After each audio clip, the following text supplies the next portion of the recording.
আজকের এই purple colour nail সেটটা আমি আমার নিজের জন্য তৈরি করছিলাম। প্রথমে বলে রাখি, আমি সরস্বতী পুজোর দিন একটা শাড়ি পরবো বলে নিয়েছিলাম, বাট সেটা পরা হয়নি। সেটার সাথে একটা লুক ক্রিয়েট করব ভাবলাম, তাই এই পার্পেলটা মানে purple colour press on nail সেটটা তৈরি করছি। অ্যান্ড সিম্পলের মধ্যে খুব করছি, মানে ক্যাটাই। তোমরা কিন্তু একটা টেকনিক ফলো করতে পারো, যে কোনো কালার, মানে তোমরা যে কালারের একটা ক্যাটাই চাও তা সেই কালারটা করে, মানে বেসে সেই কালারটা করে একটা হোয়াইট কালার ক্যাটাই দিয়ে, মানে সিলভার কালার ক্যাটাই দিয়ে ম্যাগনেট পার্টিকে অ্যাক্টিভ করে কিওর করে নেবে অ্যান্ড টপ কোট দিয়ে দেবে।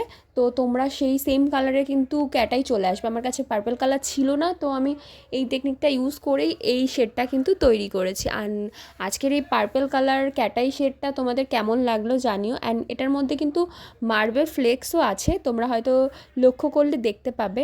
অ্যান্ড তোমরা যারা কোর্সের ব্যাপারে ইনকোয়ারি করছো, স্ক্রিনে দেওয়া নাম্বার আমার সাথে কন্ট্যাক্ট করে নিতে পারো। And tata, bye bye.